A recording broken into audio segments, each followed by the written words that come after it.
Assalamualaikum warahmatullahi wabarakatuh. Selamat pagi menjelang siang ini. Pada hari ini kami kelompok 2 ingin menjelaskan mengenai konsep-konsep dasar dalam ilmu politik yang akan kami jelaskan dengan menggunakan media audiovisual ini. Sebelum itu saya akan memperkenalkan diri terlebih dahulu. Nama saya Alvin Kurniawan dan sebelah kanan saya ada Irwana Siregar dan sebelah kiri saya ada Ali Amrin Daulay. Oke, langsung saja kepada pembahasan kita pada hari ini. Ilmu politik. Ilmu politik itu sering dianggap ilmu yang mempelajari politik, ya kan? Maka perlu kiranya kita bahas terlebih dahulu istilah dari ilmu politik itu. Kepustakaan ilmu politik ternyata ada bermacam-macam definisi mengenai ilmu politik.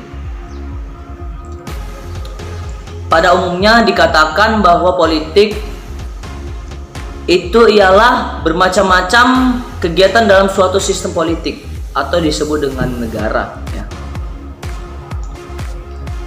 Kemudian yang menyangkut proses menentukan tujuan-tujuan dari sistem yang melaksanakan tujuan-tujuan itu, yang biasanya disebut dengan keputusan.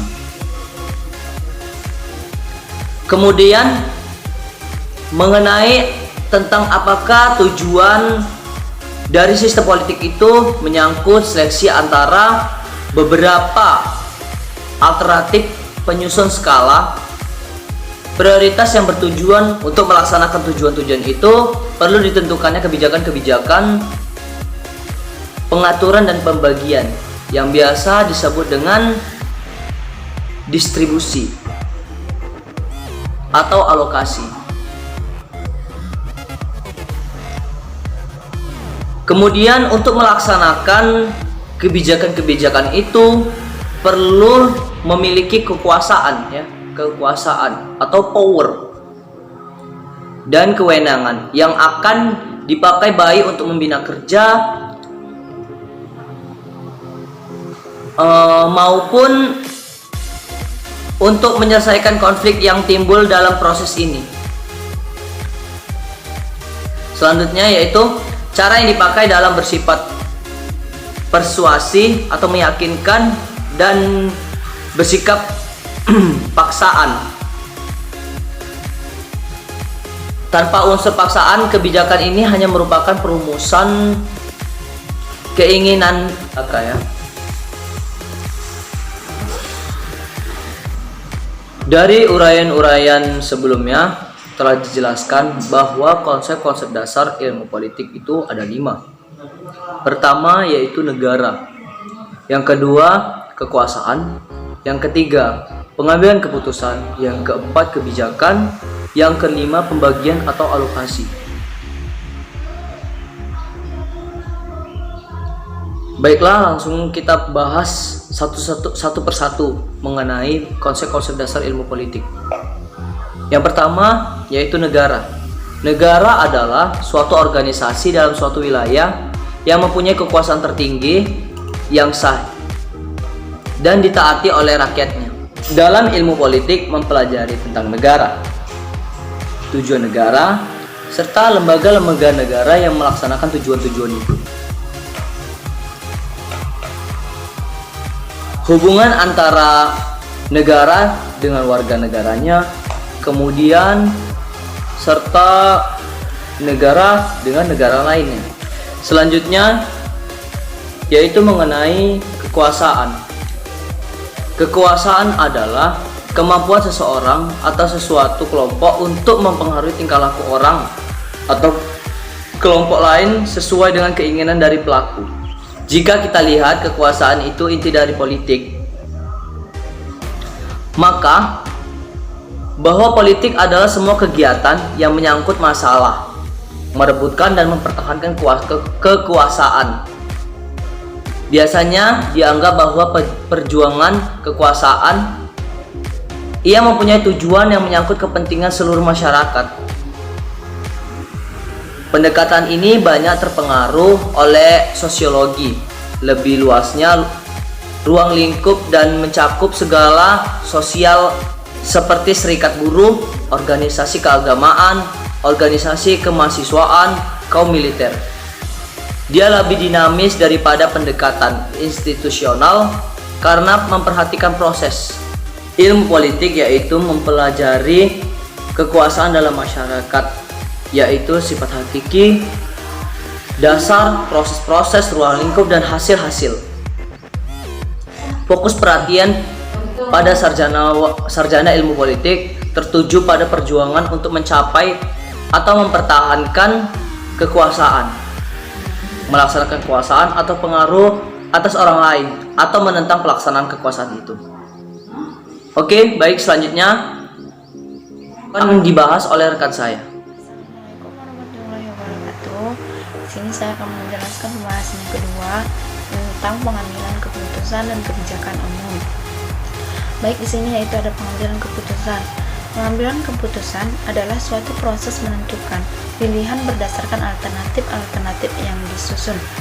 Kajian ilmu politik yang menempatkan pengambilan keputusan sebagai objek studinya berpendapat bahwa pengambilan keputusan merupakan pusat dari proses politik. Adapun proses pengambilan keputusan itu sendiri dilakukan melalui beberapa tahapan. Yang pertama yaitu mengetahui atau mempelajari persoalan-persoalan yang perlu diambil keputusannya. Kedua, merumuskan persoalan atau masalah dengan jelas. Kemudian ketiga, membuat daftar tujuan yang mungkin dicapai berdasarkan urutan kebutuhan-kebutuhan yang lebih penting. Baik, kemudian kebijakan umum. Istilah kebijakan atau kebijaksanaan yang diterjemahkan dari kata polisi memang biasanya dihubungkan dengan keputusan pemerintah, karena pemerintahlah yang mempunyai kekuasaan atau wewenang untuk mengarahkan masyarakat dan bertanggung jawab melayani kepentingan umum. Kebijakan dapat juga berarti sebagai rangkaian konsep dan asas yang menjadi garis pelaksanaan suatu pekerjaan, kepemimpinan, dan cara bertindak. Oleh beberapa ahli maupun organisasi, kebijakan diartikan sebagai berikut ini. Pertama, Friedrich berpendapat bahwa kebijakan adalah serangkaian tindakan yang diajukan seseorang, grup, dan pemerintah dalam lingkungan tertentu dengan mencantumkan kendala-kendala yang dihadapi serta kesempatan yang memungkinkan pelaksanaan usulan tersebut dalam upaya mencapai tujuan tersebut. Sedangkan menurut Anderson, kebijakan merupakan serangkaian tindakan yang mempunyai tujuan tertentu yang mesti diikuti dan dilakukan oleh para pelakunya untuk memecahkan suatu masalah. Baik, sampai di sini penjelasan dari saya. Coba menjelaskan tentang pembagian atau distribusi dan alokasi. Distribusi dalam ilmu politik adalah pembagian dan penjatahan dari nilai-nilai dalam masyarakat, dan alokasi beranggapan bahwa politik adalah membagikan dan mengalokasikan nilai-nilai secara mengikat. Yang ditekan oleh mereka bahwa pembagian ini sering tidak merata dan terjadinya konflik. Oleh karenanya, permasalahan ini diakibatkan adanya gangguan pada hubungan antara kekuasaan dan kebijaksanaan pemerintah.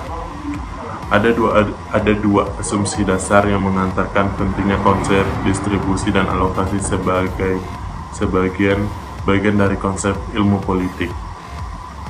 Yang pertama, terkait dengan kewajiban pemerintah.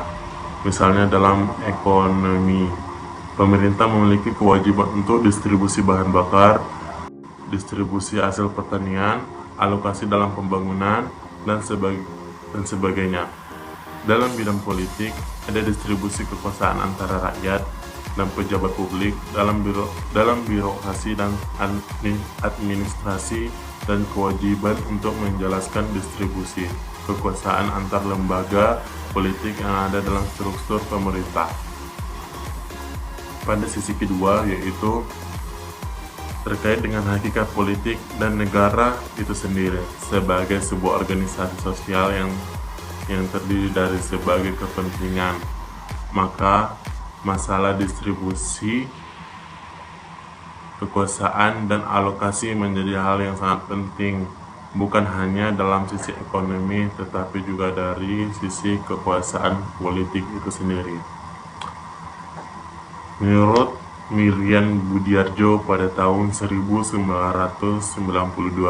mengatakan bahwa yang dimaksud dengan distribusi dan alokasi dalam ilmu politik adalah penyaluran dan penjatahan dari nilai-nilai dalam masyarakat seperti distribusi dan alokasi dana pembangunan dari nilai-nilai dalam masyarakat seperti distribusi dan alokasi juga dapat bersifat konkret atau kebendaan, misalnya gaji, bantuan dana, dan sebagainya. Sejalan dengan kajian ini, dapat kita kutip pendapat Easton dalam masalah sistem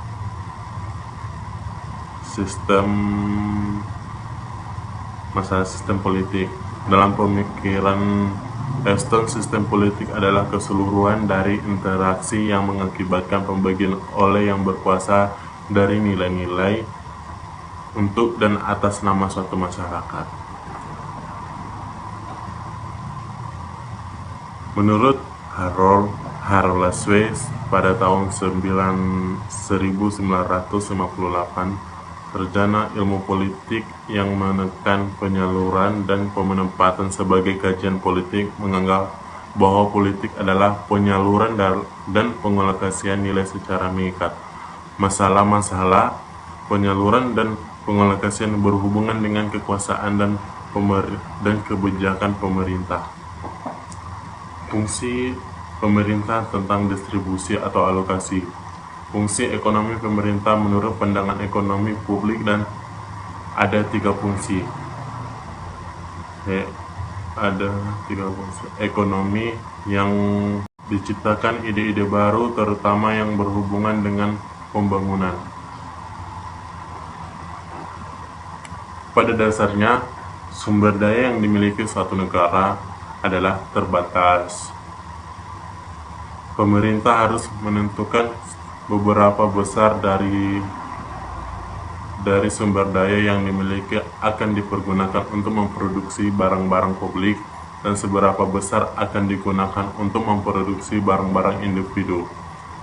Pemerintah harus menentukan dari barang-barang publik yang diperlukan warganya seberapa besar harus disediakan oleh pemerintah dan seberapa besar yang dapat disediakan oleh rumah tangga perusahaan. Tidak semua barang dan jasa yang ada dapat disediakan oleh sektor swasta. Barang dan jasa yang tidak dapat disediakan oleh sistem pasar ini disebut barang publik, yaitu barang yang tidak dapat disediakan melalui transaksi atau penjual dan pembeli. Sistem pasar tidak dapat menyediakan barang atau jasa tertentu. Oleh karena manfaat